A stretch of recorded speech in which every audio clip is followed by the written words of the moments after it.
Good morning, beautiful people. Welcome to Wake Up Investigates with me, Sonia Poulton, journalist, broadcaster, troublemaker. You know the score. How are you? It's Friday, the 29th of August, 2025 is exactly 9 a.m. British summertime, although not by the look of the weather. I don't know where you are, but it's absolutely tipping down here and I love it.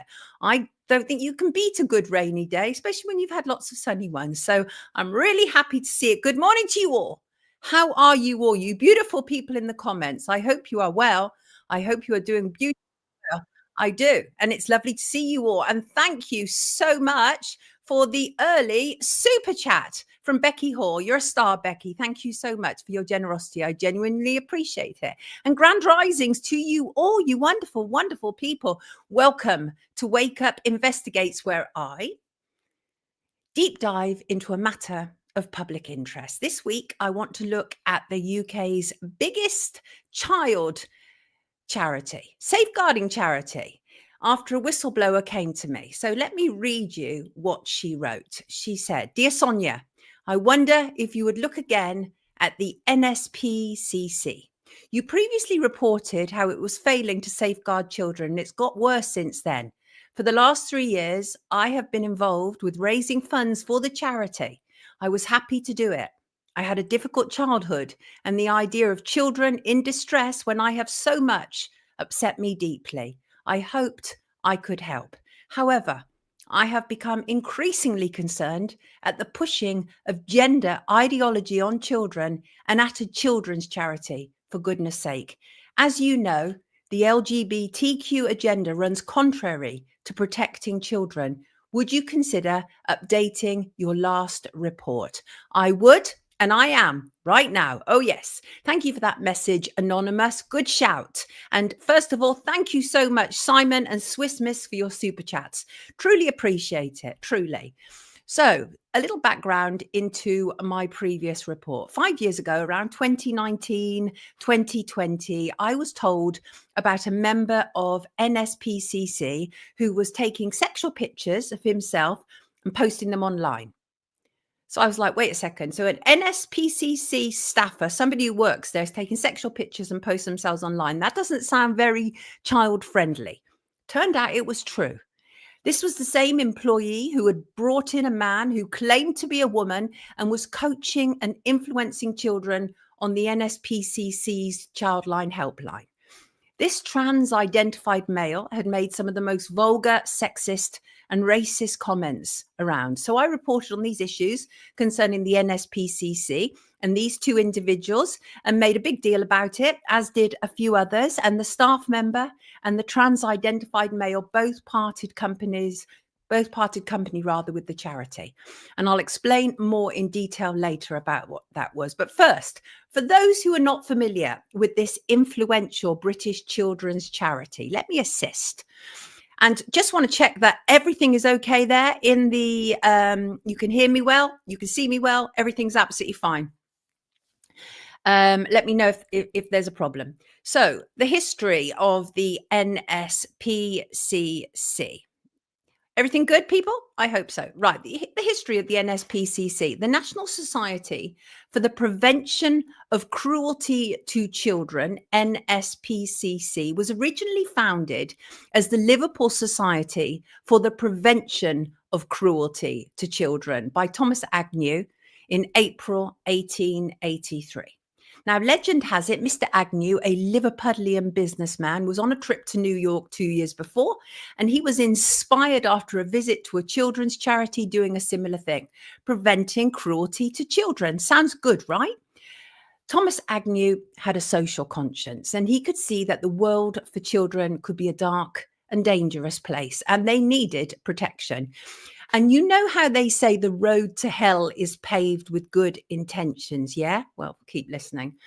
The Nspcc is consistently described as the UK's leading children's charity, with a focus on child protection and preventing cruelty to children. That's its remit. I will show how they are failing that, and significantly so.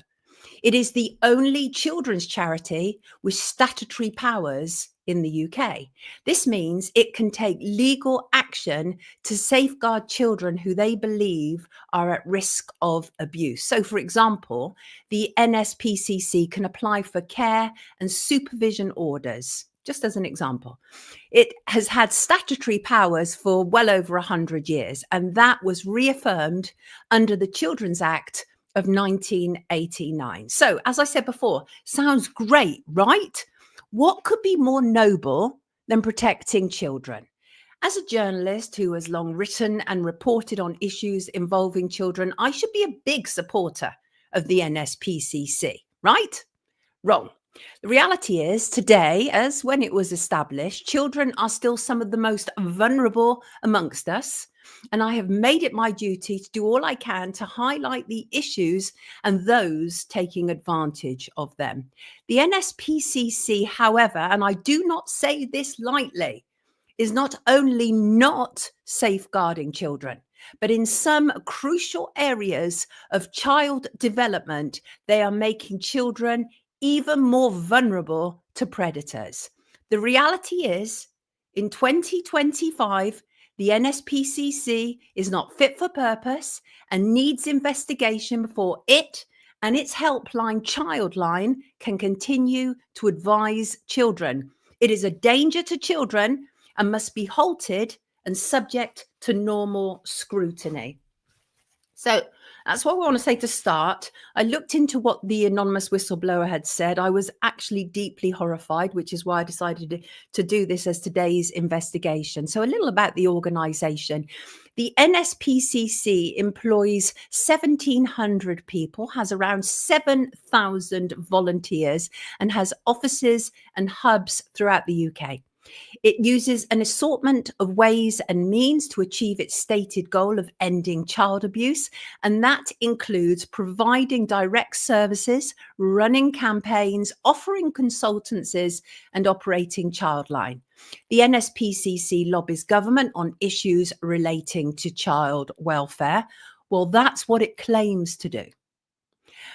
But like other corporate charities, the Nspcc is not entirely free from government funding. While it claims to be an independent charity, with the majority of its funding coming from the public, the government has also given money to the charity. Money, of course, which also comes from the public, us taxpayers.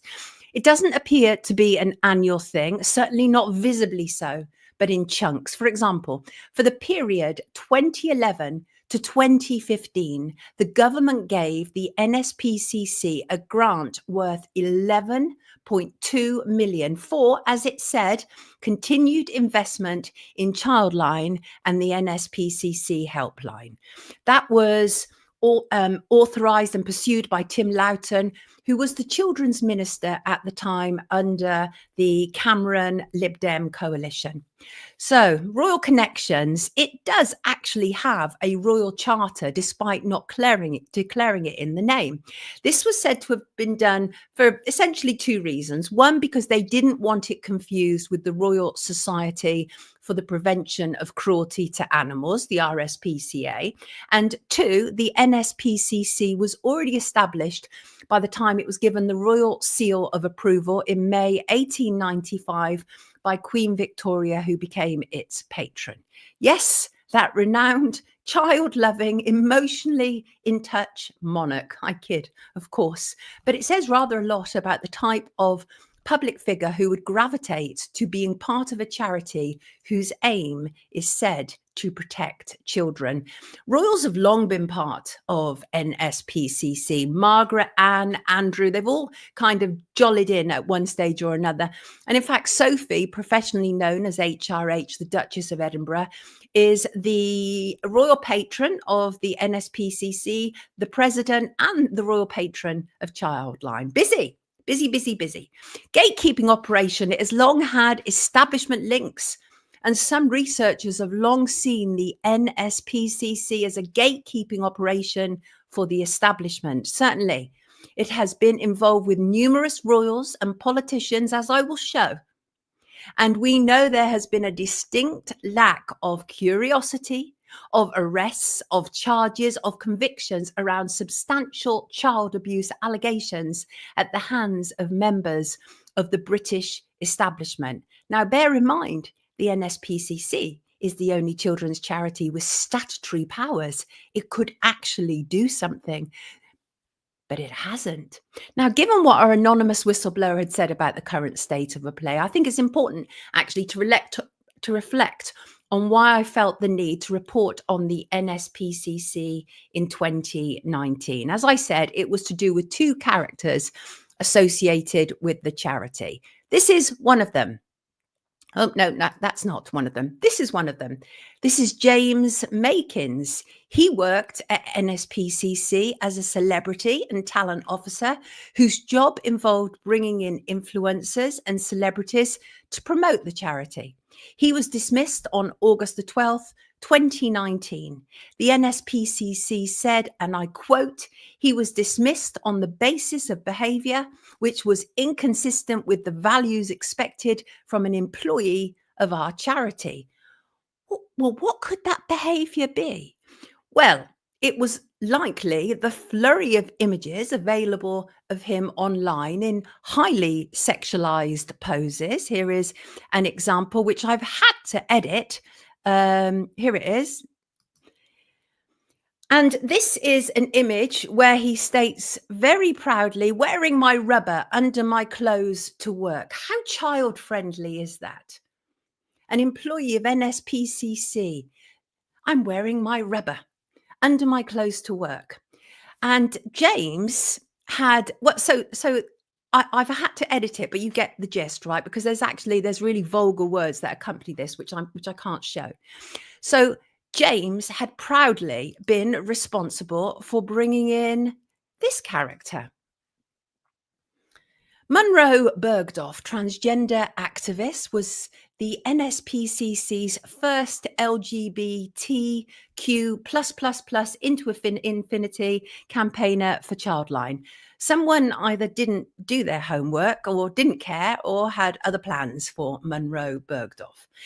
Munro was born as Ian Beaumont in East London in 1987. But what is really curious is if you go on Google, and in fact, if you go on other search engines, and if you try AI, and if you ask it, what was Munro Bergdorf's name? What was the name given at birth?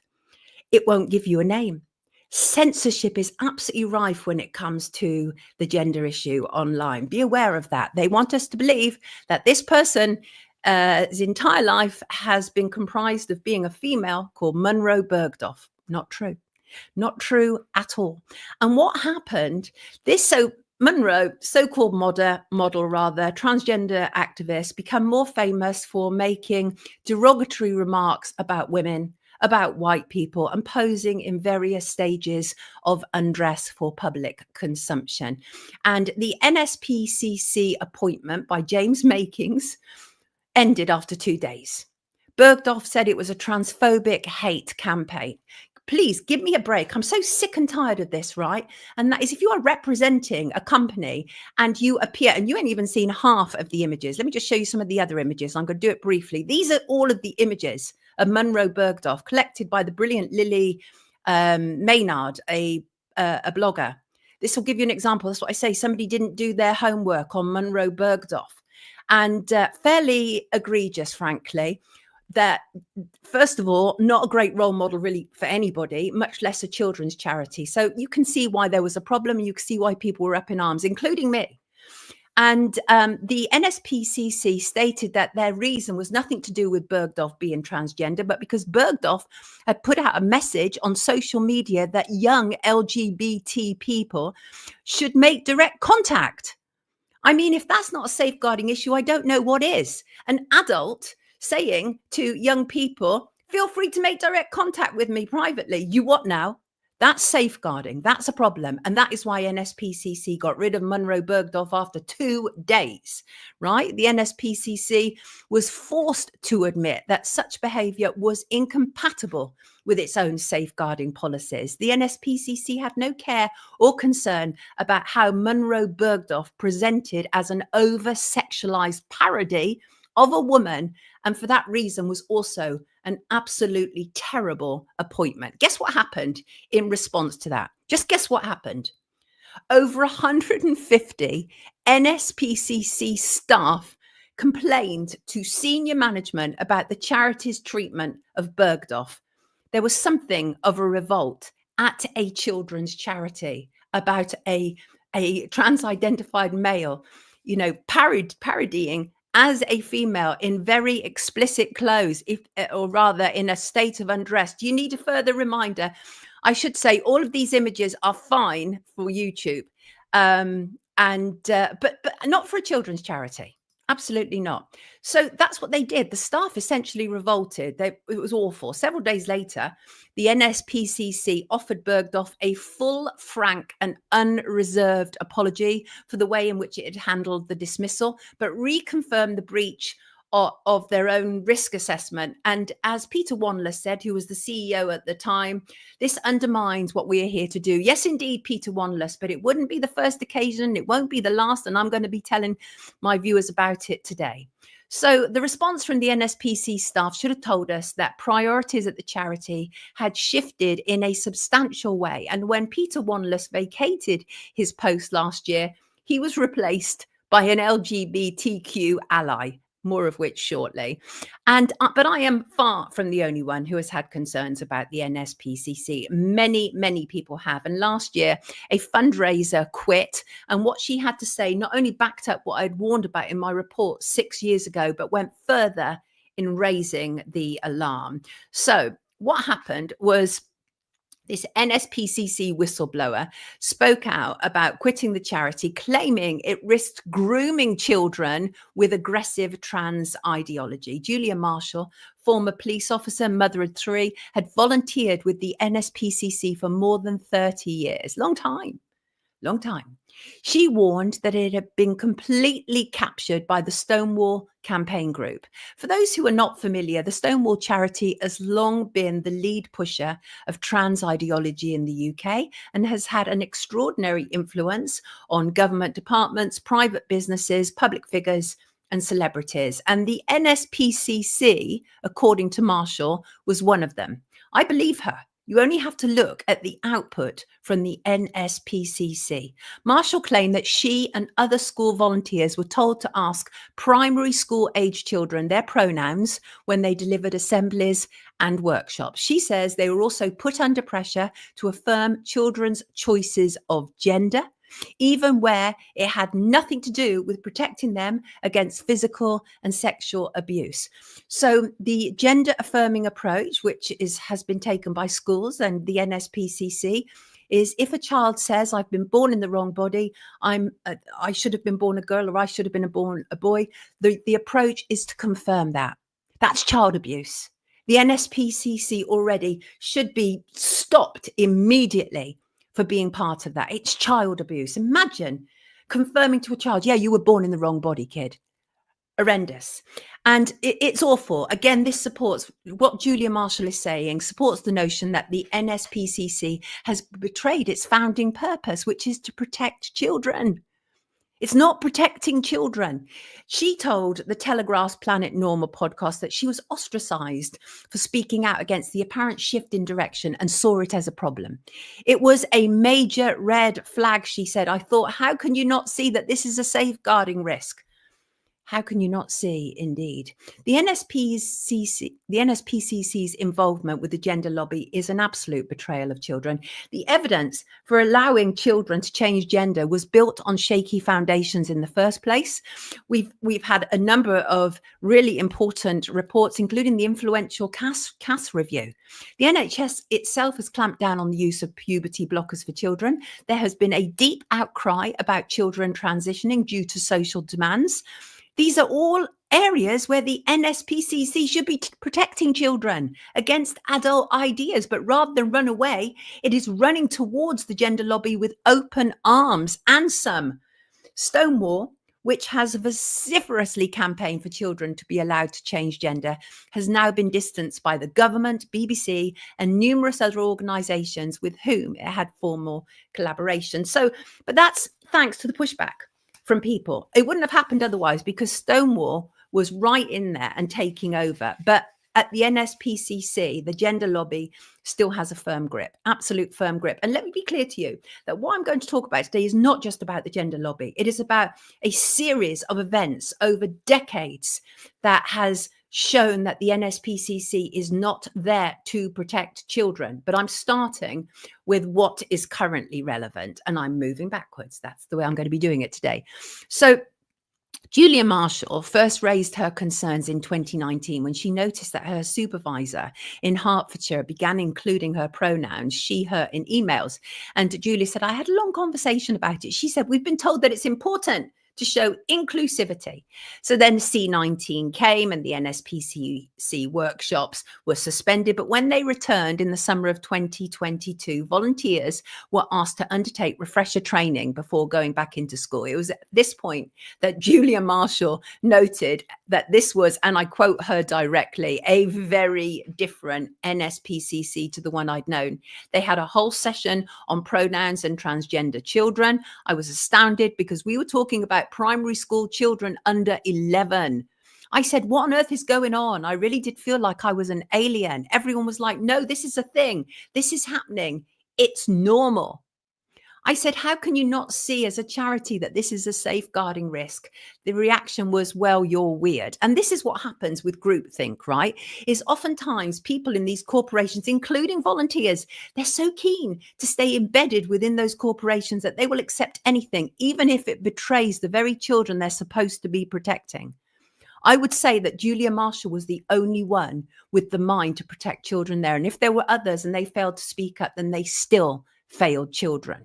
Silence is not an option when it comes to child protection. Simple stuff. An NSPCC spokesman said the organization had no formal partnership with Stonewall, but did engage with the campaign group, quote, to hear from communities that are often underrepresented. Don't be ridiculous. The LGBTQ communities are so widely represented. I tell you a community that's underrepresented, the disabled community, sick and disabled. Government don't care about them. Mayor of London don't care about them, right? And so the underrepresented is a lie, absolutely a lie pushed by the gender lobby. And the NSPCC went on to say, at the NSPCC, we pride ourselves on being a safe space for children and young people, whether that's supporting them when disclosing abuse or providing a listening ear for any concerns. In order to fully support children, we must create a non-judgmental space that allows them to feel comfortable and protected, something which is covered within our training. Something simple like using a child's preferred pronouns is one way in which a young person can feel listened to and respected. Yeah, but you're also teaching them that delusion is a real thing, that being delusional about one's sex is a real thing. So no, it's appalling. Actually, there are a multitude of ways that NSPCC counsellors and volunteers can deal with a child who may have been caught up in this thought process. There's a multitude of ways, but affirming that they've been born in the wrong body is not one of them. It's not one of them. But Julia Marshall, I should say, was not the only one to be concerned. There was also James Essus. Have I got something from James? Here he is. James Essus, rather. I've interviewed James a number of times, and he wasn't a happy bunny at all. He's a former volunteer counsellor at Childline for over 5 years, somebody who was very committed to helping children. And he suddenly found his volunteering contract terminated without warning over a Zoom call. He wrote an open letter to Childline. You can see the beginning of it here. And that's also a newspaper interview with him. And as I say, I've interviewed James several times. Essentially, James started to ask questions about gender ideology that was being pumped at children. He knew there were real issues attached to the gender affirming model of confirming to children that, yes, they were indeed born in the wrong body, which is the belief of those who push this. And that alone, as I say, should immediately disqualify the NSPCC from being a children's charity. But James questioned the charity's approach, and coupled with his knowledge and understanding of what was happening with children, including the medicalization of children, he began to ask questions, and that was not allowed. hence his termination. And James has become a worthy online opponent to the NSPCC. More power to your elbow. And I note this tweet from him in June. He said, "It's no surprise the NSPCC has called the raising of ethnicity of grooming gangs divisive and unsafe. I was kicked out for whistleblowing. It's pushing of trans ideology on vulnerable children. It should be renamed National Society for the Promotion of Cruelty to Children." So if you didn't pick that up, essentially the NSPCC went into overdrive about the whole grooming gangs issue. And they did indeed say this is absolutely divisive to reduce it to an ethnicity. That again, that's not child protection. I would like to think that I'm probably one of the least racist people that you may encounter. And I know that it's absolutely important to call a problem by its true name. And if you cannot ascertain that grooming gangs are primarily Pakistani origin, British, Muslim, then you have a problem and you are failing children. And the NSPCC failed children around the grooming gangs issue. So James was calling them out. And so what we are dealing with here, amongst other things, of course, is the NSPCC's adoption. Let me just remove this. The NSPCC's adoption of queer theory should be as far away from children as humanly possible, right? The queer theory now is in the NSPCC's resources, in its content, and this is a troubling approach that is entirely at odds with the safeguarding of children. In other words, what has been going on over the last few years is about queering the NSPCC, and this approach has led to concerns that the focus on these LGBTQ plus issues and the promotion of social media content from trans activists and influencers could be harmful to vulnerable children, particularly those with gender identity issues. And many children do have that even before they started pushing it at us. Even as a small child, people used to call me a tomboy because I climb trees, right? So we go through that because we have a rigid stereotype idea of what makes a boy and what makes a girl. And the trans lobby play on this whole idea that if you're a little boy, but you're playing with dolls, really, she might be a girl. And a lot of people have done that. They've trans their own children because a boy wanted to play with dolls and a girl wanted to play with trucks. It's absolutely ridiculous. It's so regressive. It's so divisive. And it's appalling that our leading children's charity have adopted it. And I've talked with a few NSPCC critics over the years and in recent times about their adoption of gender ideology at the charity. And many people say there is a misinterpretation of queer theory. They say that the NSPCC have adopted a simplified and harmful interpretation, leading to a belief that gender is fluid and detached from biological sex, which is absolutely ridiculous because my sex is female and my gender is woman. Simple stuff. They're attached. They are attached. The idea that NSPCC want to separate them out is absolutely confusing to children and unacceptable. There is also this whole big focus on social media with completely inappropriate characters and influencers. And there is, without a shadow of a doubt, say critics, a dilution of the original mission of NSPCC. The impact on children already, I should imagine, is incalculable. Critics express deep concern that this focus is particularly damaging to vulnerable children who are struggling with their own sexual orientation or gender. And as I say, it's perfectly common for children too. But now there's a whole new addition. There's a gender industry. There's a gender industry which is full of lobbyists and full of surgeons who will quite happily massacre a body, right? They'll do that for money. And then they'll post it on social media. Living our best life. That's what they do. And the NSPCC have fought back, saying it should be supporting young people with their gender identity. They say it's important to be inclusive. They emphasize the importance of listening and supporting children. Absolute bunkum. Of course, it's not bunkum to listen and support children, but needs to be done in the right way, right? And when you post things like Childline official, for example, on social media, a post-it note saying there is no right or wrong way to express your gender identity. Yes, there is. And there are a million places out there where people can express their identity however they want, but a children's charity should not be the place to do it, right? The children's charity should very gently and carefully steer children back to reality. not into the land of delusion, because once children go into the land of delusion, they are made even more vulnerable. That is what happens. But the truth is, the NSPCC is making children more vulnerable, and we see repeat instances of it.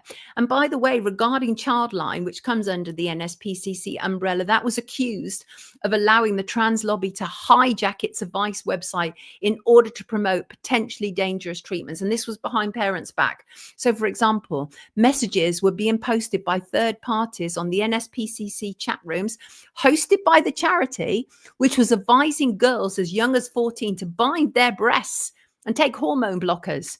Charity Commission opened a compliance case against the NSPCC following allegations.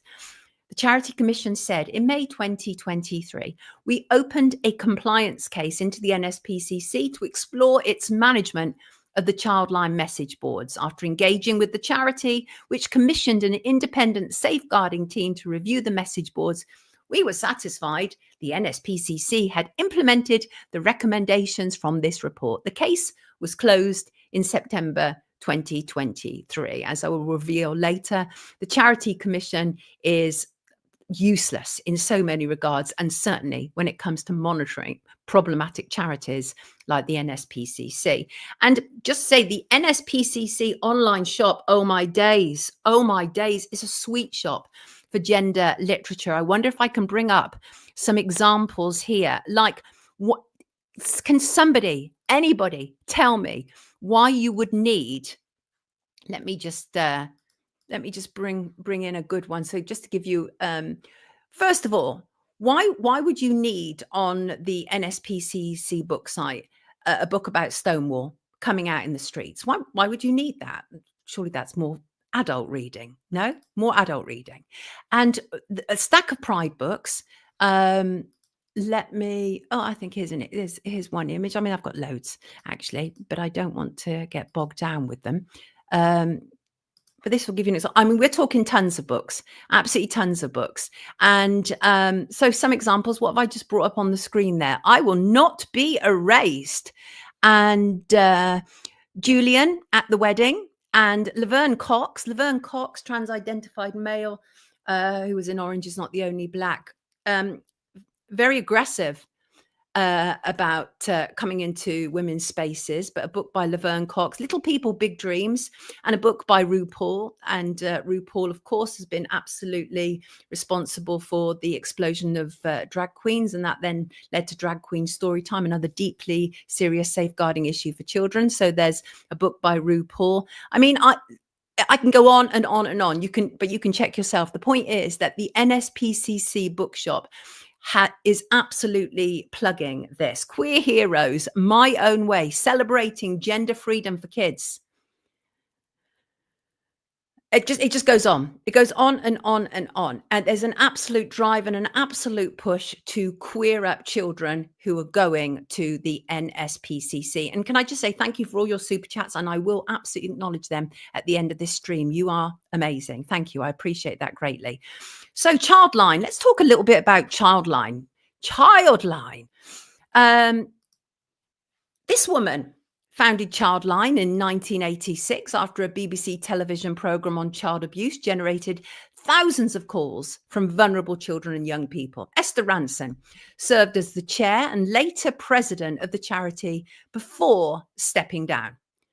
And this obviously is a picture of Esther Ranson with her former BBC colleague, Jimmy Savile, who after his death was revealed to be a procurer of children for the British establishment, a serial paedophile and a necrophiliac. And Ranson, as I say, served as the chair and the president of the charity. She stepped down in December 2023 due to ill health. And Childline became part of the NSPCC in 2006. Childline now has 12 bases around the UK, including 2 in Northern Ireland, 2 in Scotland, 2 in Wales, plus a virtual online base. The helpline has now been copied in over 150 countries. And on the face of it, sounds really good, right? An anonymous line that doesn't show your number on any phone bills for children to call and get some advice. Yeah, well, it largely depends on what is driving it. right? Who is behind it? Who is responsible? And who are they linked to? Esther, in later life, of course, gave up Childline to push to legalize murder on the state. She's been very high profile about this. You know, the whole idea is that she's dying and she wants to receive assisted suicide. And I think she kind of announced she was dying 2023. And as I've said before, if there was ever a worthy argument about why we should not be introducing assisted suicide, is the fact that Esther Ranson is still alive, right? I think that's a fair argument. Now, the thing is, Esther Ranson is not without a great deal of criticism regarding allegations of child abuse. And so what happened was Esther Ranson claimed, right, that, well, first of all, she's been accused repeatedly of failing to act when child abuse has been under her nose. An abuse campaigner, Shy Keenan, who wrote a devastating book about her own abuse, absolutely terrible. I've read it and I don't think I'll ever forget it. Awful stuff. But Shy Keenan claimed that she had told Ranson 18 years earlier of allegations that she had heard about Savile. Ranson denied hearing any specific allegations and said she had no recollection of a conversation with Keenan. And when Esther Ranson was shown interviews by Savile survivors, she said there were always rumors that Savile behaved very inappropriately sexually with children. Wait, what?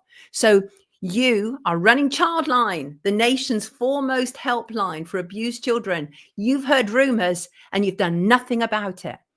And these were extensive rumors. They were in the green rooms. She heard them. When she was trying to, bag her way out of it, she said she'd only heard rumors and therefore said nothing at the time because a rumor is not evidence. You're absolutely right. A rumor is not evidence. But when you, a senior person in the position that you are hearing rumors about somebody like Jimmy Savile, you have a duty to do something with it. She didn't. She failed. Pete Saunders, chief executive of the National Association for People Abused in Childhood, temporarily asked for all references for Ranson to be removed from the charity's website because she was a patron there. But he subsequently defended Ranson and said she would continue as a patron. And that is often what happens with these charities, is that they just can't afford to lose the big names. That's often the way. I'm not saying necessarily that was Pete Saunders' rationale. I've talked to Pete before. But I certainly wouldn't have returned her as a patron to a children's charity. Absolutely not.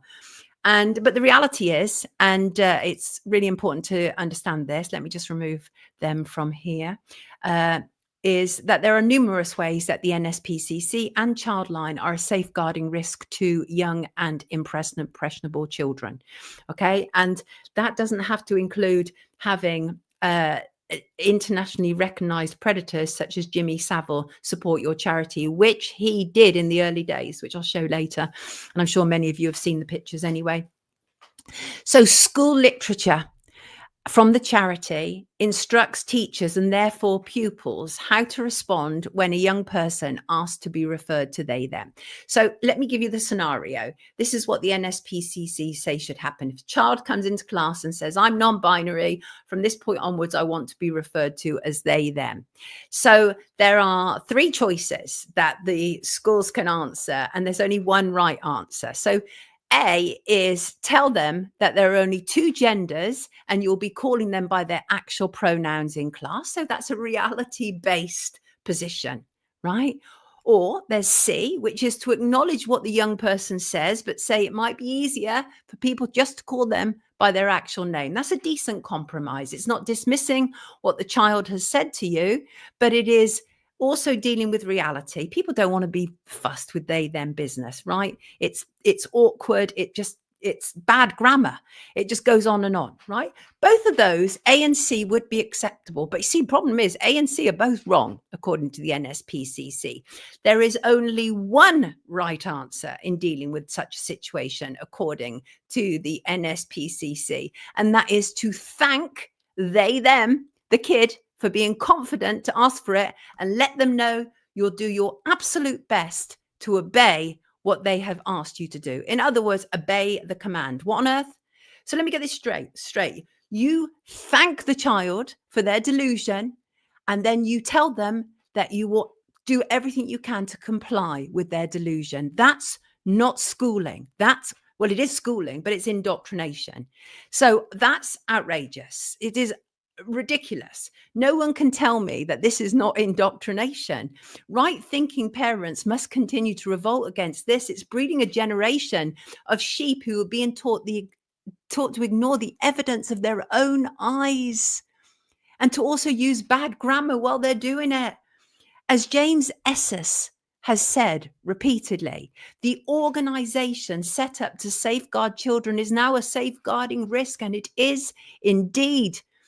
And the problems with NSPCC advice has been going on for a few years, right? Or at least I've noticed it for a few years. It may be longer. And I've been one of the people to complain about it. Their issue around the idea of children giving consent. Where do I start with that? Perhaps telling a child that they can consent in the first place is problematic. Yeah, because we know what they're talking about when they say consent. Maybe what they should be telling children is you can't consent to this sexual activity under the age of 16, and then tell them the ins and outs why. But what the NSPCC do is explain to them what is consent and what isn't, and if you how you can give your consent if you wish to. No, again, poor safeguarding. Absolutely poor safeguarding. Of course, you teach children about free will. That's a given. But you also, adults are there to protect children. This is ridiculous stuff. This is adulting for children. It's terrible. What the NSPCC need to do about this is to show clear boundaries around sex, not pushing this on them, but they can't stop themselves because they're too deeply entangled now. This, by the way, what I'm about to describe happened under Peter Wanless. So they put out this literature about sexual behavior in children. Now, I'll be the first person to tell you that children, they fumble with each other, don't they? Right? I remember me and kids and the kind of touch and prod and everything, but it shouldn't necessarily be ascribed to them being sexual, right? This is a natural part of growing up. The moment that you put sexuality onto children, very young children who are touching and doing all manner of stuff like that, you sexualize them. Okay. And one of the things what some of the literature that the NSPCC had put out was saying that when young children kiss and hug each other, these are sexual behaviors. That's outrageous. So anyway, I didn't like it. I was really, really angry, and I complained to them. And I tweeted them saying the wording is so off. I read it 3 times to make sure I had it correct. You do realize what you're saying here, right? Is NSPCC capable of protecting children these days? One red flag after another. Anyway, the NSPCC ended up removing that post because they themselves realized that, thanks to me, thanks to organizations like the brilliant Safe Schools Alliance, which had fought endlessly, and I've talked to them too, to stop this sexualization of young children via a children's charity. Absolutely awful. And, it's innocent and normal behavior when children touch each other, when they kiss, when they hug. To make it sexual is problematic. And the moment that we called them on it, the NSPCC knew it and they removed the post. Right. So it can be done. Right. The pushback can be done. And then, this is awful as well. Let me show you this. Let me bring this imagery in.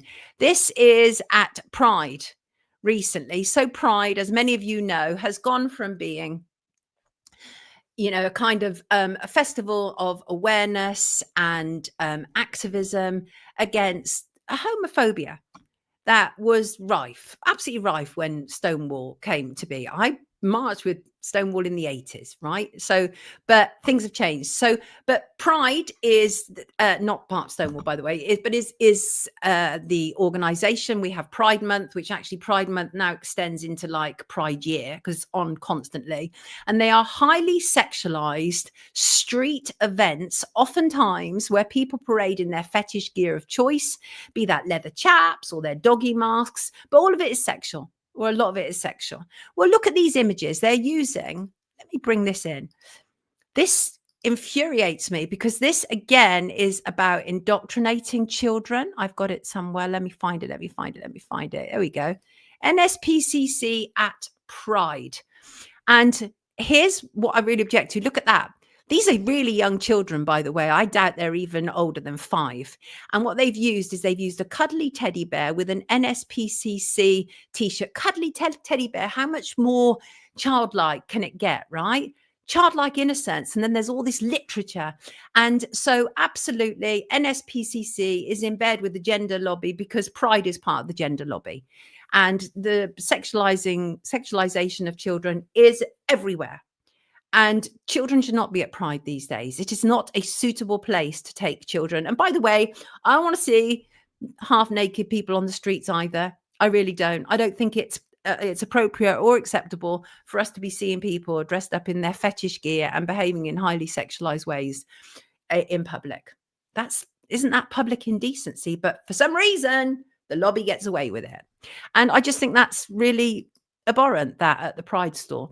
And do you know what? Also, when I was like thinking about this and researching, I was reflecting back on the NSPCC adverts, and they have been scary at best, right? They've always stood out to me. I'm sure they've stood out to many of you. Stark storylines of children being abused in one way or another. And I felt uncomfortable watching them as such serious subjects being almost performative rather than educational or raising awareness. Some of the campaigns have been downright traumatic. They've been harrowing, they've been weird, they've been sexual, and they've even been macabre. Completely unsuitable, many of them, to advertise a children's charity. And this is, excuse me, let me just grab some lemon water. So I want to use a good example. I don't know if any of you remember this. Let me just bring this in. Excuse me. Let me just bring this in. This is one of their advertising campaigns. This is from the Share Aware campaign. And this was about 10 years ago. Be Share Aware. I don't know if you remember it, but it was on TV, on the internet, and they had a radio advertising, magazines. It went everywhere. And it's so weird, right? But also a perfect example of propaganda in that it also served the government. Let me explain. So it was a 2015 ad called I Saw Your Willy. And as I say, it was launched in mass media. The cartoon video featured Alex, a schoolboy, who was joking with another friend. And for a joke, they took a picture of his willy, as they say in the advert, right? As children call it, right? Very childish terminology, okay? And then, according to the ad, that picture of Alex's willy was digitally passed on to the rest of his school, who bullied and teased him, and it fell into the hands of a paedophile. Scary, right? And also very useful. I'm in no doubt that this was the early establishment murmurings of the Online Safety Act, and to which the NSPCC contributed significantly. And bear in mind, they used the spectre of child abuse and child harm to put through the Online Safety Act, which actually is a censorship tool for the rest of us. And I believe that this ad was an early part of that propaganda. And it's very interesting to me that the government amount of £11 million covered this period, right? Very interesting to me. So let me continue. And there's also another one. Now, this was also really, really creepy. So that I didn't like. I wasn't a great fan of that. I found that creepy. There's so many, but I think one of the ones that I hated the most, because I see no reason to trigger people who have been abused. And this was a triggering ad. Okay, so let me just bring this in. It was called The Race. I don't know if anybody remembers it, and you might not be able to see it, but that is a creepy dad who has just checked that his wife is asleep so that he can creep in on his young daughter. And so I don't think that children need to see such dramatic accounts of child abusers with dark lighting to know that they are being abused. There is absolutely another way that you can help abuse children that is more kid friendly. Why does it always have to be so graphic with the NSPCC? And at the end of this advert, by the way, The Race then features the father coming in. Then there's weird stuff. a race of people get in between him and the little girl, including a clown and all manner of people. Presumably that is the girl, like, thinking of people coming in between her and her abuser. But it's kind of weird and doesn't make a lot of sense. But at the end of it, you hear this voice come over that says, every month we need to raise £7 million. Together we will make child abuse stop, full stop. Sure, because money is always the answer to child abuse, right? Wrong. Very wrong. £7 million a month. These people were not playing with us. Okay. They were not playing with us. And we're going to look at their accounts in a little while and you'll see what I mean. And that also includes how much money they are all making at the trough. Okay. So let's get there. Let's have a look at some of the people who have been running the shop for a number of years. So Sir Peter Wanless stepped down last year. And is this, I think this is that, let me, oh, no, that's something else. That's the, let me just remove that. That's the executive leadership team, which we will get to shortly. So Sir Peter Wanless was the CEO for, I think, 11 years. Let me just find an image of him so you know who I'm talking about. Oh, where are you, Wanless? There he is. And this is his notice of him stepping down. So he said, I have announced my decision to staff and volunteers. And he called the role as CEO of Nspcc an extraordinary privilege, working with a huge number of talented and committed staff and volunteers over more than a decade. Right. So he was there for over more than a decade. So he is absolutely part responsible for what has taken place regarding the whole issue of gender. I cannot hold him accountable for anything that happened before him, which we will talk about, but he is absolutely part responsible, as is the new CEO, who we'll talk about shortly, responsible for this indoctrination of children, unquestionably. And so what happened was he took over the role. It's interesting because in this, you can see on the screen this press release, and actually what it says was, and I think this is very insightful in its own right, it says, Sir Peter, because obviously he's a sir. Sir Peter stepped into the role in 2013 in the wake of the Jimmy Savile scandal, and since then has led efforts to keep children's safety at the forefront of the public's minds. And the fact that he stepped into the role in the wake of the Jimmy Savile scandal is interesting to me, that he took over at that time. And as I say, in terms of the trans ideology that has been absolutely planted in the charity, he has a lot to answer for. He's also been instrumental in working with authorities and guiding children protection, frequently falsely used, around the Online Safety Act, as I said. And after being CEO, Wanless volunteered on Tuesday nights at the charity. And it's really interesting that after him, this is still on the charity's website, there's a quote from him, right? And the quote is, child protection in the UK needs to be a national priority. Yeah, because you know that child protection in the UK is not a national priority, even with you at the helm. I think it's astonishing that the leader of the highest profile, probably I don't know how well funded it is in terms of children's charities around the world, but it is up there.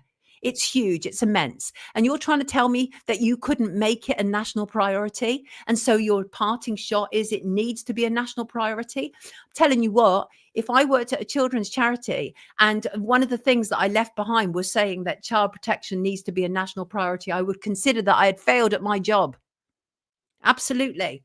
And I had some grievances with Peter Wanless, which were not entirely his fault, but I've talked about him in my film Paedophiles in Parliament. And the reason that I did was, let me just bring in this. So here's the thing, right? There was a Wanless and Whittam review into whether there had been a government cover-up and the handling of files alleging abuse from 1979 to 1999. So there was this whole idea that the government had been given files which made allegations about certain MPs, and that files just got lost. They just got lost. So Theresa May, who was the Home Secretary at the time, David Cameron was the Prime Minister. Theresa May, because after the whole Jimmy Savile hoo-ha, And I say hoo-ha because it was all kept hidden, obviously, until he died. Always makes me sick. I don't think we should allow these people to die off, but we do. And that's a whole long story why that happens, including defamation laws. But anyway, they were given this job of reviewing whether there had been a cover-up. And I'm sure it's not going to surprise anyone that they found no cover-up. They found no cover-up. And let me just find this. Where are you? Where are you, Peter? Yeah, they found no cover-up. And as you may or may not expect. And so what happened, as I say, they've been asked to review the handling of allegations of child abuse by prominent figures. And they said they'd found no evidence that records were deliberately removed or destroyed. But what was interesting was their report said it was impossible to say whether files were removed to cover up abuse, but they found nothing to support such a claim. And the authors, as I say, Peter Wanless and Richard Whittam, a QC, said they had, I quote them, found nothing to support a concern that files had been deliberately or systemically removed or destroyed to cover up organized child abuse. And what Peter Wanless said was what we can conclude is there wasn't a cover-up which involved taking things out of the registered filing system of the Home Office. To this day, I don't know how they could conclude such a thing, since they themselves acknowledged in the report and when they testified at committee in Parliament, they acknowledged the obstacles, or as they put it, significant limitations that were placed in front of them, which in itself is a potential cover-up. Much less have files already been lost, right? They never, ever got to see the full picture. But I hold then Prime Minister David Cameron and then Home Secretary Theresa May accountable for that. They obstructed that. So if you ever want to know at what period did it come to be that when we were looking into so-called historic child abuse within the British Parliament, when was the period when that was very neatly stopped?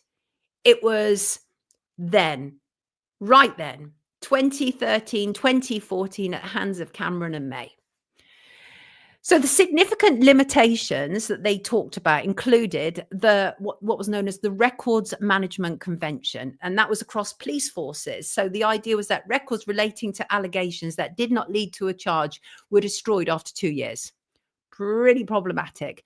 And it said about the Home Office placing significant limitations on the ability to establish a record of what was known at the time. So that's obstruction, obfuscation. And Theresa May was head of the Home Office. And they said it is, and this was the quote from Wanless and Whittam, it is therefore not possible to say whether files were ever removed or destroyed to cover up or hide allegations of organized or systematic child abuse by particular individuals because of the systems then in place. It follows that we cannot say that no file was removed or destroyed for that reason. By making those observations, they should not be misinterpreted. We do not conclude that there is a basis for thinking that anything happened to files that should not have happened to them, but we identify that limitation in our review. And honestly, from that moment that you have been given a job to do, but you've only been given a 6-week period, so they were given hardly any time in which to review all this stuff. They had all these obstacles, all these obstructions. They had a duty, I believe, as authors of that report, to be much more loud and articulate about what the very specific problems were and who were responsible for them. But this was, these were procedures, this was a problem.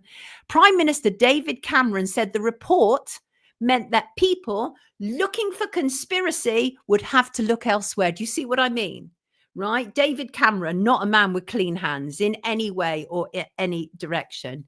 But the report eventually concluded that our review cannot be taken to have concluded one way or another whether there was organized child abuse. That has yet to be fully uncovered. And it has yet to be fully uncovered because they were obstructed. Now, many people, and myself to a degree, didn't entirely blame Wanless and Whittam for this. We couldn't, because they were obstructed.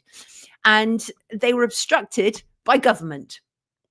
They were looking into parliamentarians who had allegations of abuse around them, and yet the government, the same party where many of the parliamentarians have been accused of abuse, obstructed them. There were problems. There were historic problems in the system. All of this stuff. But the reality is, not all of the files were looked at, and they didn't get the. It is true also that Wanless and Whitton didn't get the technical support to do a thorough job in terms of kind of looking at the documents relating to child abuse.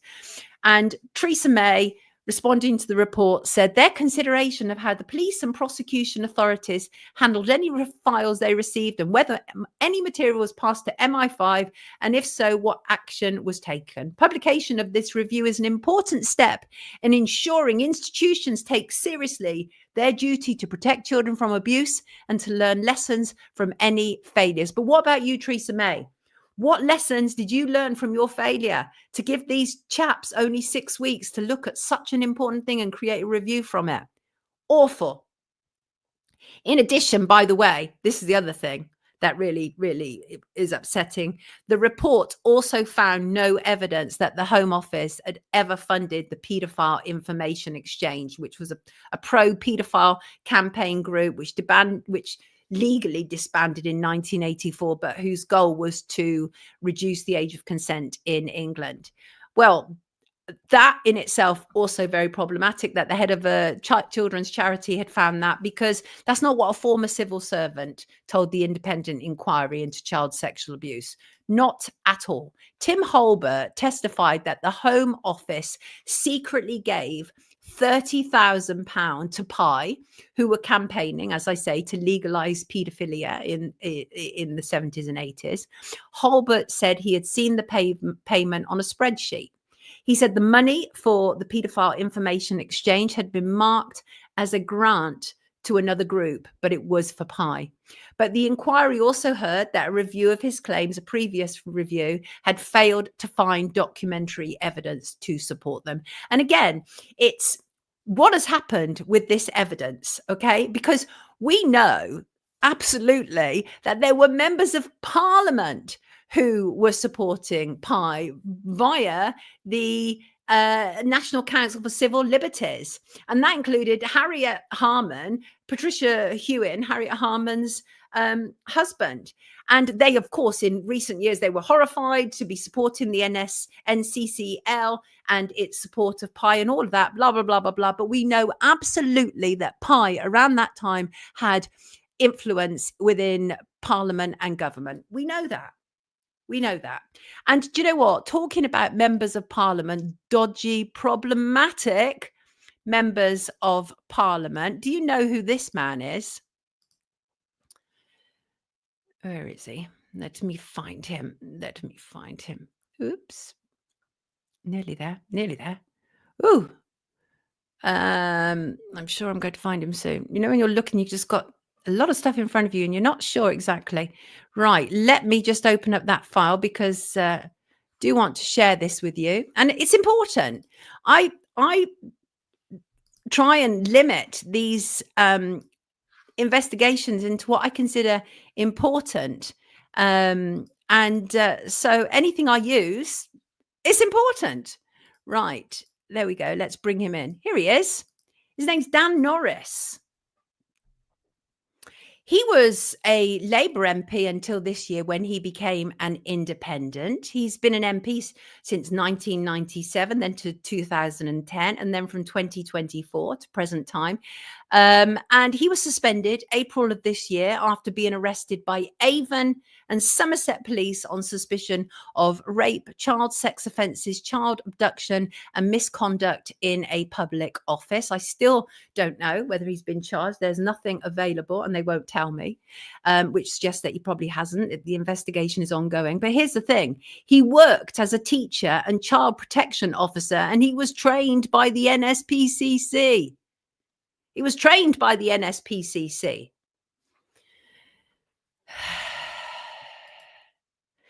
And again, you know, we live in a world where hopefully you are innocent unless and until you are proven guilty.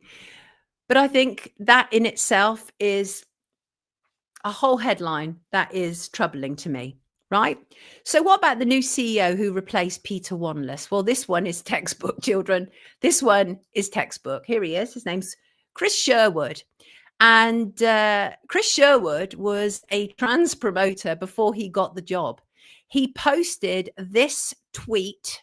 Let me find it. In 2023. Evidence is an important thing, right? Although you wouldn't find it online now because he's since deleted it. But I keep lots of stuff. I keep stuff for a very, very long time. And let me just find it. Where's your tweet, mate? Where's your problematic tweet? There it is. Here it is.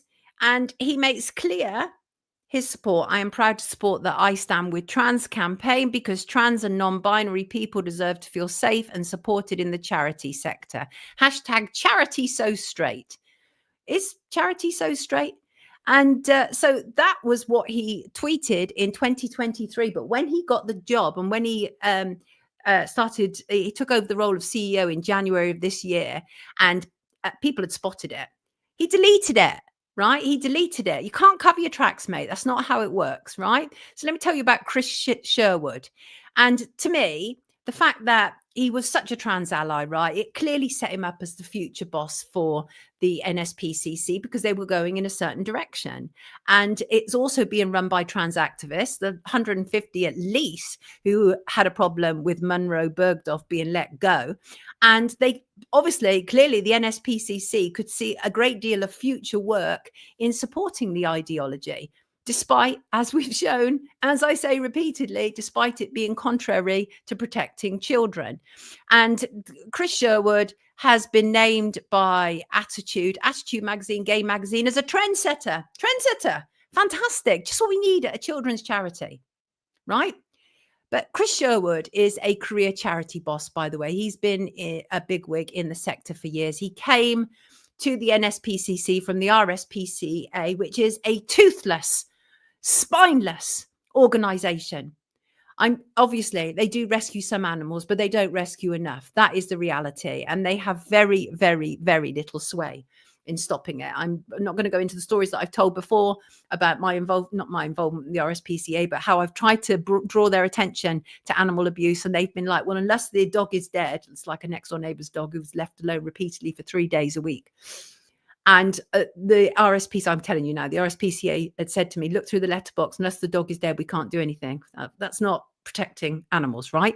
So anyway, he came from the RSPCA. He's been around charities forever, right?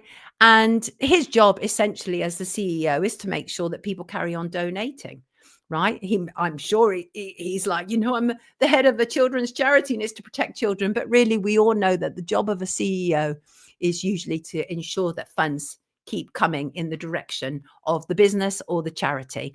And let's talk about money, shall we? Let's talk about money. So last financial year available, I'm sure I have an image for this because I have an image for most things today.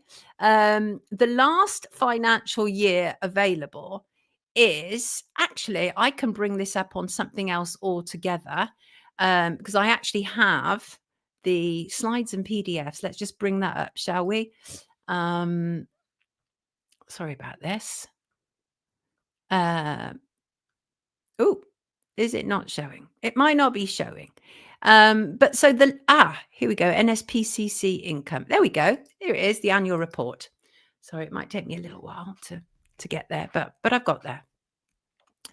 This is the most recent annual report, and it covers the period 2023 to 2024. We have yet to see, obviously, 2024 to 2025. But overall income for that period, for that financial year, was £124.7 million. 80% of this comes from donations and fundraising activities, and the rest presumably potentially comes from government. And that's a lot of money. And one of the most obvious grievances, is that showing up? Let's just add that. There it is. One of the most obvious grievances, protecting children today, preventing abuse tomorrow. Sure, absolutely sure. And there it is. There you can see it.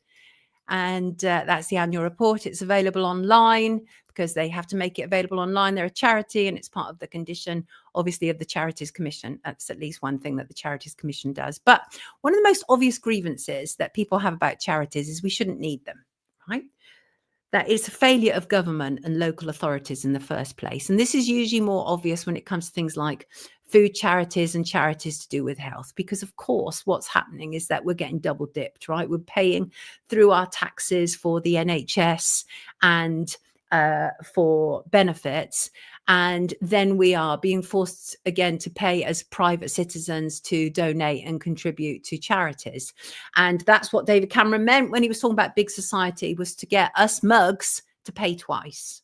Big society, make the society responsible for the society twice over. And that's what these charities do. Now, the other grievance is how much money people make in the charity sector and how much they are creaming off from this incredible, phenomenal amount of money they're raising. 124 million a year is no small fry, right? It's no small fry. And it's really important for people to understand that the type of people who work in corporate charities are not the same as the type of people who set up a GoFundMe to help out a mate. Not at all. Okay. It is not a given that people who work in the charity sector are kind and caring people, even though they want to create that halo effect around themselves. We need to disabuse people of that old fashioned notion, because that in itself, when it comes to a children's charity, could make children vulnerable. Not everybody who gravitates towards a charity is a good person. They may have a number of nefarious reasons for doing it. Okay. We know that. Okay. And the idea that good middle class people are stepping up to the plate and taking care of disadvantaged people, it comes from the Victorian era, where wealthy people who had privilege and time on their hands made themselves look and feel better about their great wealth off the backs of other people, and in the face of such poverty, by becoming a patron of this charity or raising some funds here and there, right, at their lovely balls, lavish balls. And the charity sector, by the way, is phenomenally well paid. And I mean, as one example, so Chris Sherwood, right, CEO is Chris Sherwood. He's taking home, well, his salary is a phenomenal £195,000 per annum. This is charity, kids. In fact, salaries at Nspcc are substantial. So this is what I went to show earlier. You can see these are some of the leading people. These people are paid good. Let me tell you, as one example, Claire Watt, Director of Services, is getting £145,000. And Paul Taylor, also listed here, Director of Finance and Technology, is on 127k a year. This is the charity trough, and the NSPCC is firmly in it. Absolutely. Money is largely what drives these charities, and the support of famous people is a huge part of how that happens. Famous names show their support to the NSPCC in a multitude of ways. They do campaign appearances, they participate in videos and badge campaigns, they do fundraising events, attending and promoting major fundraisers, and they share news about specific campaigns, such as the Letter from Santa campaign and the Childhood Day campaign and the Share Aware campaign. And then you have authors and creators developing books for the charity. Well, we've seen what kind of books they're selling at the NSPCC. And then you have social media influencers who are sharing content and engaging with the charity's work on social platforms. So let's look at some of its supporters, some of its previous supporters, some of its previous fundraisers, and whether some of them were a problem for children. I can answer that immediately. Yes, but it didn't matter because they were fundraising gold. Absolutely. And you know what? When it comes to problematic people, I, of course, have to start with that. God, what a picture that is. I have to start with Prince Andrew's Full Stop campaign, okay, which he did for the NSPCC. There he is, pictured with Satan himself, Tony Blair, and Baby Spice, who I named, incidentally. I named Baby Spice. So to see her sandwiched between those two is just so discomforting for me. Anyway, and if you want to know more about me naming Baby Spice, there's a video on YouTube. But let me get back to this. So the The Full Stop campaign started in 1999 and ended in 2009 following details of Andrew's involvement with Jeffrey Epstein.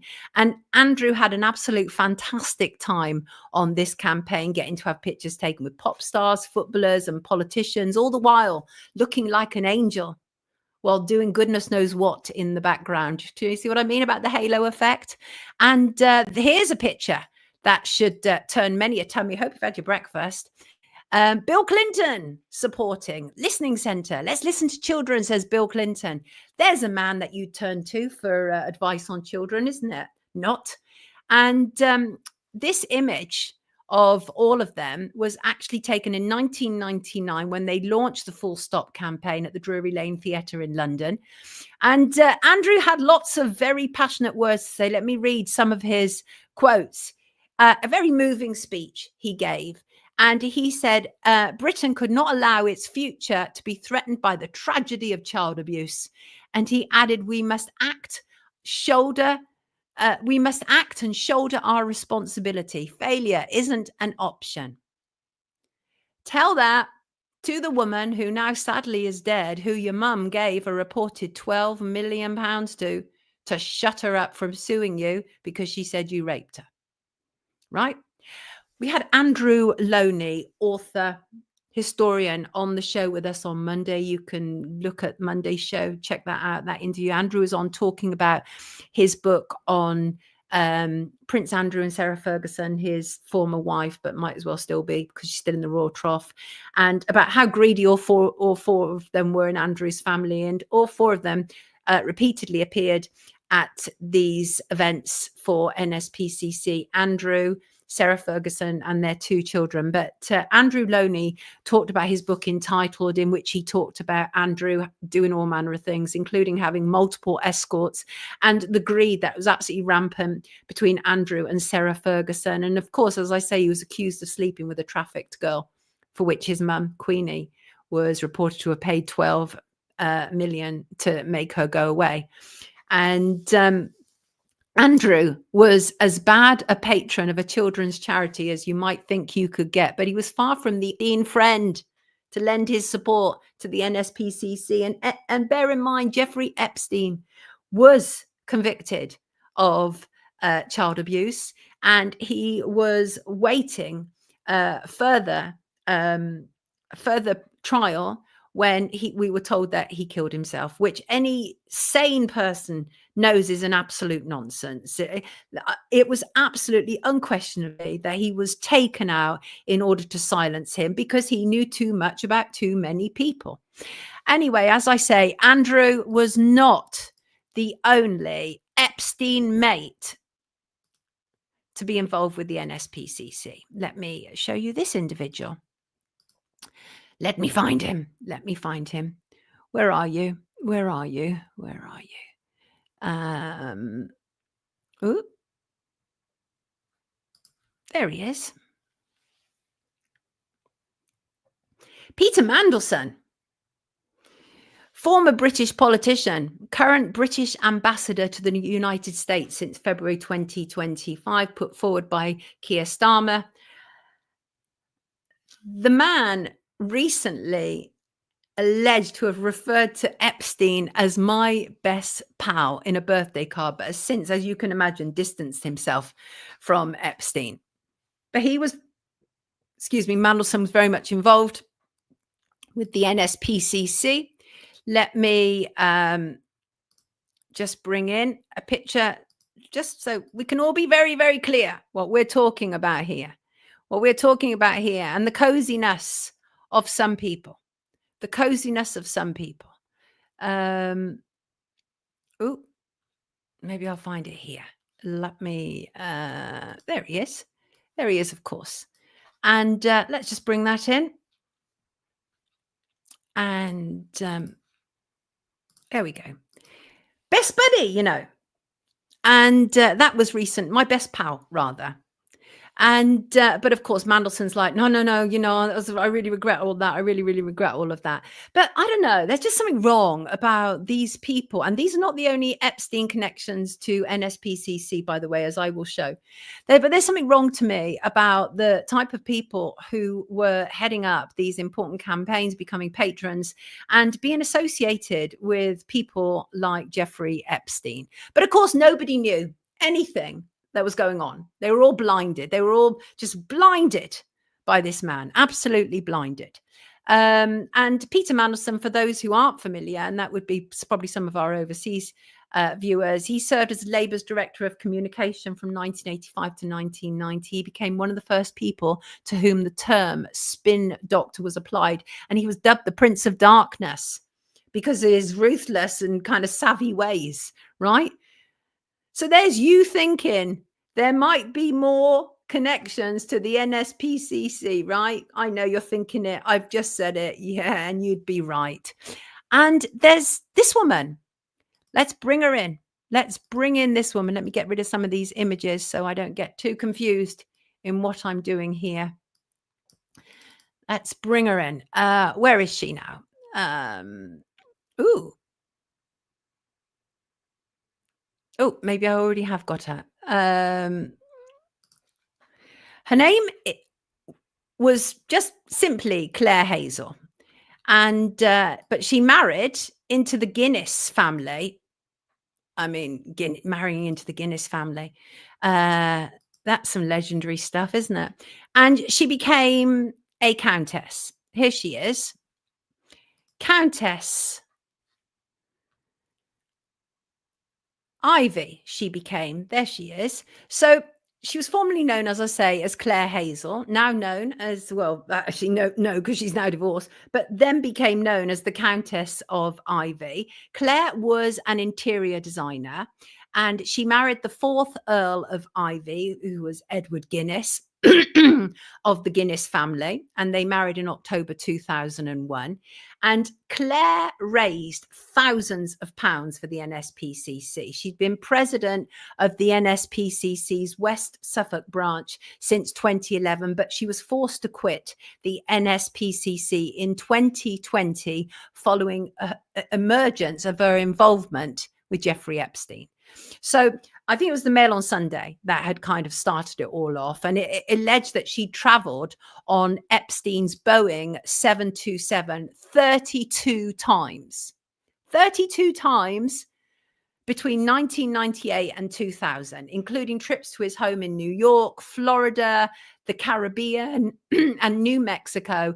And she reportedly worked for Epstein in the 1990s. Further, and it's an accusation that has neither been confirmed or denied, a university contemporary of Claire Hazel told press that Epstein paid for Hazel to attend Ohio State University in 1995, and that she described him as her benefactor.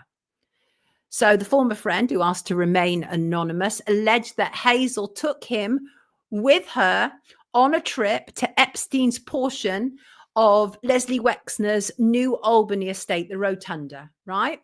And it's unclear how Claire Hazel was first introduced to Epstein and Maxwell, but it was likely through kind of like the London high society scene that she was very keen to get in on. And bear in mind, she's a Reading-based interior designer, right? So this is somebody who has ambition, an ambition to marry well, as they say. As I say, Claire Hazel raised thousands of pounds for the NSPCC by hosting a classic car show each year at, once she'd married Guinness, they had the sprawling Elverdon estate in Norfolk. It's actually called England's largest farm. Okay, the event, the classic car event, raised thousands for the NSPCC. In the year before she was forced to quit, it raised £14,000 alone. And as an aside, and I think this is interesting, she also, her and her husband, they allowed their property to be rented out for film locations. And one of the films that was shot there was the very creepy, very bizarre Stanley Kubrick's Eyes Wide Shut. Was Stanley Kubrick, wasn't it? Well, Eyes Wide Shut, with Nicole Kidman and Tom Cruise. Very weird. And we knew that was based on kind of elite, quote unquote, predators, right? And so Claire Hazel had been president of the NSPCC's West Suffolk branch, as I say, since October 2011. And she'd opened a new children's centre for the charity in Ipswich, Suffolk. And she was the lady to the manor born, taking care of all these poor kids, except nobody knew about her history of flying dozens of times with Epstein and Maxwell. That's according to the flight logs. Epstein accompanied Claire Hazel on all but 2 of the flights. Ghislaine Maxwell was also on many of the flights. And a former friend of Claire Hazel spoke to the press. He said that if Maxwell and Epstein contacted her or they were in town, as in London, any other plans would be immediately cancelled. And the friend was left with the feeling that Claire Hazel was at the beck and call of the pair. Well, she hasn't featured very highly, has she, in proceedings? And I get a sense that perhaps she should have. Right? She's disappeared off the scene, by the way. This friend said, it's my opinion, but at some level, I kind of felt like she was being shopped to eligible suitors. So the same allegation is being made about Claire Hazel that has been made about Melania Trump. And that is Epstein was involved with these women because he was shopping them to suitors. These are only allegations. This is not fact. And this same friend claimed that record Hazel showing him photographs of her new boyfriend who had vacationed with her at Epstein's Caribbean property, adding, in my conversation with her, she was looking for a certain man that was going to provide her with a certain lifestyle. No doubt about it. And you can't do better in that regard than bag of Guinness, right? Heir to the fortune. I mean, with 900 million, I think it was. It's huge, absolute huge.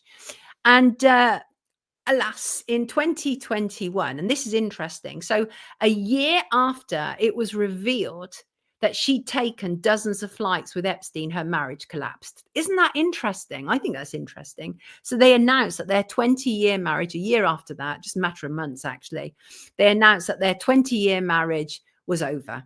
And since then, she's pretty much disappeared from the scene. Okay, pretty much disappeared from the scene. And the newspapers were told the couple had been unhappy for several years, not half as unhappy as all of us with unanswered questions about her relationship with a nonce and a trafficker. Perhaps the reality is the NSPCC has long told us it was a problem, has long told us in plain sight it was a problem, and people ignored it because it was a children's charity raising lots and lots of money. I mean, the thing is that, and let me be clear here, and that is, I'm not saying that everybody who was around Jimmy Savile knew he was a wrong un, okay? But I'm pretty damn sure that this one did, okay? I am pretty damn sure that this one did. And the reason I say that is because you don't get to be, where is that image? You don't get to be prime minister without really good security telling you who is around you. Okay. Now, if there ever was a damning picture about some of the, history of NSPCC, it's got to be this one. Surely. Jimmy Savile and Margaret Thatcher together. NSPCC is great. This was a fundraising presentation on the 6th of March, 1980. And I do not believe for a second that Margaret Thatcher was ever particularly good for this country, but I am also absolutely convinced, given the work that I've done, and I've also talked with people who were around her who worked with her, this one was covering up paedophiles in her midst. And Jimmy Savile was someone who got to spend an inordinate amount of time with her and at Chequers, the Prime Minister's official kind of like home residence, as well as obviously above 10 Downing Street. He got to spend Christmases with her. There is no way on earth that the Secret Services had not vetted him. They knew. They all knew. And look at these two. This was gaslighting of the highest order. Absolutely. So I think that the fact that the NSPCC has been a problem to children has been in plain sight for a very, very long time. And I mean, just awful stuff. The idea that Jimmy Savile was involved with raising money for the NSPCC. But again, that whole halo effect, right? That whole halo effect. And by the way, in a further twist of "You have got to be kidding me," let me show you this headline if I can. Let me just pop those things away so I don't get confused. Hope you're all right there.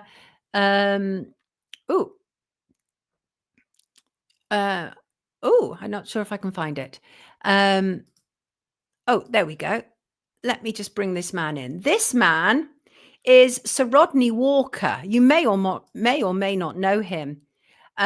Substantial businessman, but he was also involved with Prince Andrew's Full Stop campaign. And actually, he himself claims that he raised 25 million for that campaign. And he said, I raised 25 million for the NSPCC Full Stop appeal, and they were generous enough to make me a life member. Once I had raised the 25 million, that completed what I'd been asked to do, and I moved on to other charities, though I continue to support their work, obviously. Okay, so far, so good, right? Except Sir Rodney Walker, I can't even say it, then bought the Scarborough apartment that belonged to Jimmy Savile to use as a holiday home for his family. And after all the details came out about Jimmy Savile. So let's just get that straight. A businessman who had claimed to raise 25 million for the Prince Andrew Full Stop NSPCC campaign. After all the information had come out about Jimmy Savile, he went ahead and bought Jimmy Savile's flat. Doesn't that make you feel a little bit ick? Because there's something ick about that to me. He says, Sir Rodney denies that. Another sir, by the way. Don't get to be a sir for no good reason, okay?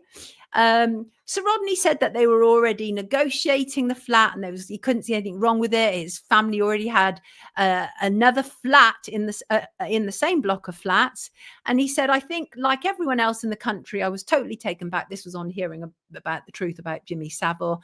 I had never heard any rumors or any suggestion he was not the generous philanthropist we all thought he was. The only effect it had on me was to delay the completion of the sale and set me back about 5 months. There was no second thoughts." And he insists that he had no problem with any of the potential troubled past of the flat that he was making a family property. He said, "We are buying a piece of property. It could have belonged to anybody." Somebody who claims to have raised a huge amount of money for a children's charity to be that blasé about the home of somebody as heinous as Jimmy Savile gives me the creeps. Rodney went on to say, "It's going to be a holiday flat. We are spending a lot of money trying to improve it and hope to have a nice apartment we can enjoy for many years." And it's just gruesome stuff. This is gruesome. There's something wrong with him. I think there's something wrong with him. And he also went on to say in his justification that whatever else Jimmy Savile did, he had a great affection for his mother and left the flat in his mother's name after her death and never took the sign down, because it said when you enter the flats, the Scarborough flats, he had several flats. He also had one overlooking Roundhay in Leeds, but this was the Scarborough flat, and there's an image from it and you can see it there, and that's Sir Rodney there. When you enter the block, it still had Gladys's name as being being in the flats, because Savile had never taken it down. He had some weird mother complex. And, it's just, I find that gruesome. The idea that it's just another property. No, I mean, I don't even want to think what could have happened in that flat. Okay. I don't want to think about it. But I would certainly think about it if I was considering buying it. The idea that somebody would just buy it as a holiday flat for their family and have no problem about who had lived there, especially in who you are, Sir Rodney, especially who you are. I just found that interesting. He said he used to see Savile having lunch in a local pub or walking past them in the street, but he said he didn't see him often in his death.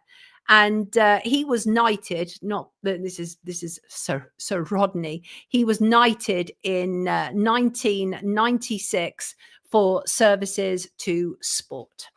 So there you go. It's a lot of creepy stuff, I think, that links the NSPCC to predators, as well as the terrible advice that is being given there, the safeguarding issues. It has a history of problematic people doing problematic things. And it's also, it was fined in, when was it? 2017. It was fined in 2017 for a significant, serious data breach. It misused donors' personal data. And it was it breached the Data Protection Act, and it was fined £12,000, along with other charities who had also done the same thing. I don't trust corporate charities at all. As I say, not only are they greedy and in the trough, but they're problematic. And the thing I think always remains the same, right? And that is child abuse charities are absolutely the ultimate in creating this halo effect around people. It's very useful to have yourself associated with them if you are a paedophile necrophiliac like Jimmy Savile, or a royal with dodgy behavior that is likely to come back to you like Prince Andrew. Both raised significant sums of money for the NSPCC. Did it encourage people to turn a blind eye? Did it, though? I think that is a question that needs to be asked.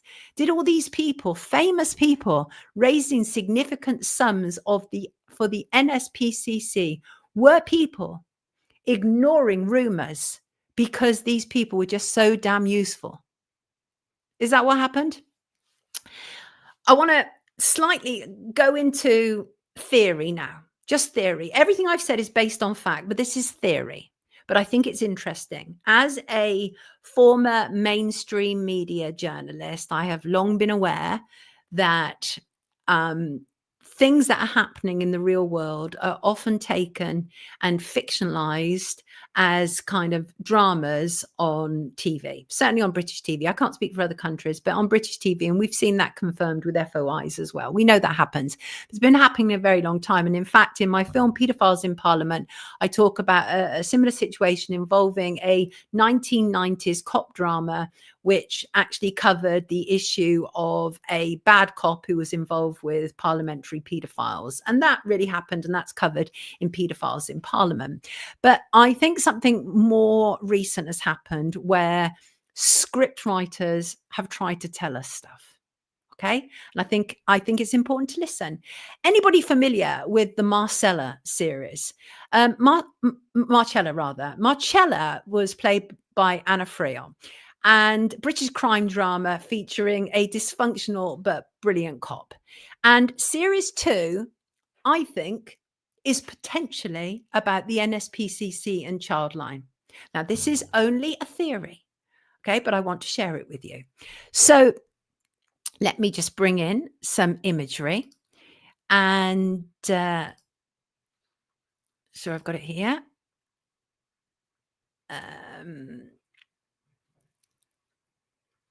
Here we go. Marcella. I love that series. I think it's had about 6 series. I'm not sure. But this is from series 2. And so what happens is Marcella, who's essentially losing her mind and not okay at all, but she investigates a serial killer of children, and she encounters a pedophile. She encounters people covering up. She encounters a 1970s rock star. And then these children are found with strange symbols which relate to witchcraft. And ITV shows, I think that this was potentially about the NSPCC and Childline. I think that's what it was potentially inspired by. So what happens is the couple are Maya and Vince, and Maya runs a children's charity with a Childline. It's not called Childline. Okay. It's not called Childline. It's called Kids Call. And the husband is involved with all manner of things, and he's one of those businessmen that is involved in importing and everything. And it turns out that the toys that he's been importing has been taken by that woman you can see in the other scene. and are displayed next to these children that she's harming, right? Over this particular series. I'm sorry, it's complete spoilers if you intend on watching it, but I need to talk about it in order to be able to tell you about my theory.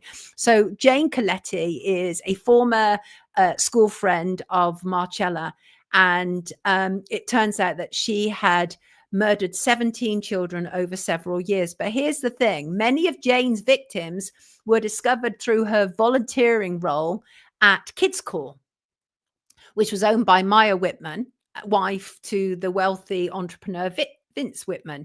So Jane got the children's toys that she photographed and buried with her victims from the charity, which was bought through Vince's network. And Kids Corps was how Jane had groomed her latest victim, Adam, a young boy living in fear of his sexually abusive father. And she groomed him to make him feel safe, and then coerced him, trapped him, and attempted to murder him. But the police find all these other bodies, including a troubled teen girl, and all the calls trace to Kids Corps. All these kids that are found have all been in touch with Kids Corps. I don't know about you, but Kids Corps sounds an awful lot like Childline to me, right? And the Kids Corps is run by the Whitman Foundation. And so in the end, the whole point is that a woman who works for Kids Corps is an abuser, a murderer of children, and involving satanic imagery as well. And all of this just smacks of something a little too close to home for me. But I just wanted to share that with you. I may be completely wrong. But I think Kids Corps sounds like Childline.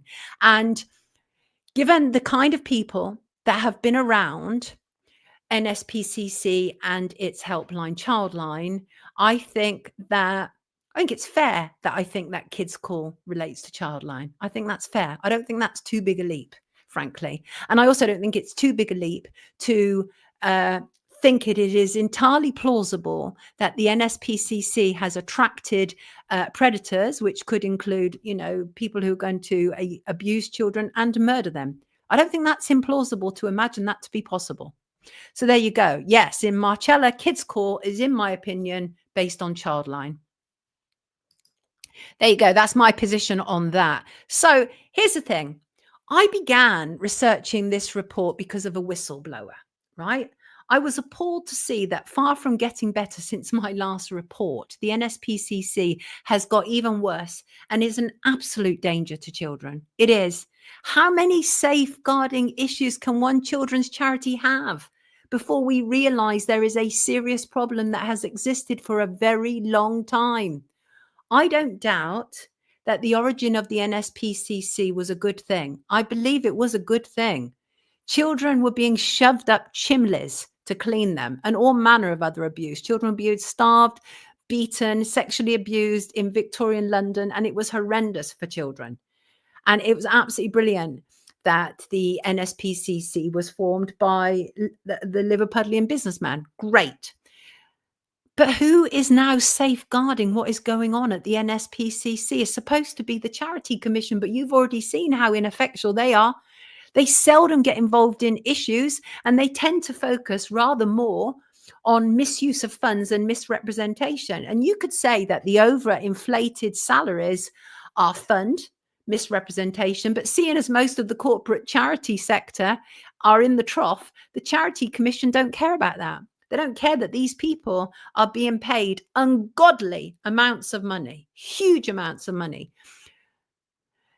The Nspcc describe what is child abuse, and I'm going to read directly from them, okay? Child abuse is when a child is harmed by an adult or another child. It can be over a period of time, but it can also be a one-off action. It can be physical, sexual, or emotional, and it can happen in person or online. It can also be a lack of love, care, and attention. This is neglect. I would tell you categorically that the Nspcc is currently carrying out child abuse because it is harming children via the actions of adults. It is adulting children in an entirely inappropriate way. It is deluding children that they are born in the wrong body. It is telling children that normal childlike behavior, like a kiss and a hug, is sexual, and we must inform you more about it. This is all abuse. This is child abuse. Our leading children's charity is conducting in 2025, as it has in previous years, child abuse. The fact remains that the organization that was said to be set up to protect children and to safeguard them is now a true safeguarding risk and must be investigated without further delay. Having a royal seal of approval should not exempt it from scrutiny, and having done so has further made children more vulnerable. At this moment in time, the Nspcc is not only a safeguarding risk, but it is a clear gatekeeping operation and has been for a very long period of time. The Nspcc is not protecting children. It is sexualizing them. It is indoctrinating them. It is confusing them, and it is making them more vulnerable than ever. It cannot continue. Are children safe with the Nspcc? Absolutely not. Absolutely not. And I will be prepared to testify that in a court of law. I say, bring it on. Right. I wanted to say that. I thought it was really important. Thank you for the whistleblower email. I really appreciate it. I want to check some of your comments. Let me check some of your comments. The whole load here. Who's going to investigate the investigator? Is that me? I'm not sure. Tartan McTwisted said, I'm getting my arse sued off. Now, it doesn't work like that, you see, because organizations can't sue. They can't sue. And everything I've said about the people involved is either true or it's opinion. Okay? Simple stuff. Simple stuff. And it's just awful stuff. Bring it down. Bring it down, says Marcuson. You're very welcome, Kenneth. We need to say that. We need to talk about it. The annual, what's that? No problem, Dilip. Has to be done. Has to be done. Can I just say thank you so much for all of your kindnesses on the chat this morning. Thank you so much. Thank you to Randy and to Simon Milk, to Kath Hutton, Kath, of course, to Swiss Miss, to Becky Hall. Thank you all for your super chats and your stickers. You people are absolutely wonderful, and I truly appreciate you. And all of this, as I say, had to be said. Look, my role, and I've always been very clear about this, okay? My role is about, I hate injustice, and I hate corruption, and I hate child abuse. I've covered all areas of child abuse, be that the sexualization of children or the transing of children. All of these are child abuse. So for our leading charity to be doing all of that is utterly, utterly appalling. So there you go. I just want to say all that. And now I've said it. And thank you all to everybody who supports me around here. I appreciate you greatly. Thank you all for your involvement this morning. Great stuff. Truly appreciated. Thank you for wherever you're watching us, whether you're watching us live or whether you're watching us on playback, whether you're on YouTube, Rumble, X, or Spotify. I appreciate you greatly. Thank you so much. Thank you so much. Let's bring up some credits of all the other wonderful people who have been supporting the making of this. And here they go. So thank you. Thank you for being here. I will see you on Monday as per. And you're welcome, Jacqueline. Thank you, Ian. Has to be done. Thank you. Thank you, Deborah. Fantastic investigation. Keep up the good work. The Red Cross, the big naughty one too. Well, maybe I can do them soon. The foul, stinking British establishment, says George. Indeed, George, indeed. So I will see you on Monday, as usual, for our news show. You take good care of yourself and have a great weekend. I don't know if it's still pouring. I don't mind a bit of rain, as I say. Do the garden good. Take good care of yourself, and I'll see you Monday. Lots of love. Thank you for being here.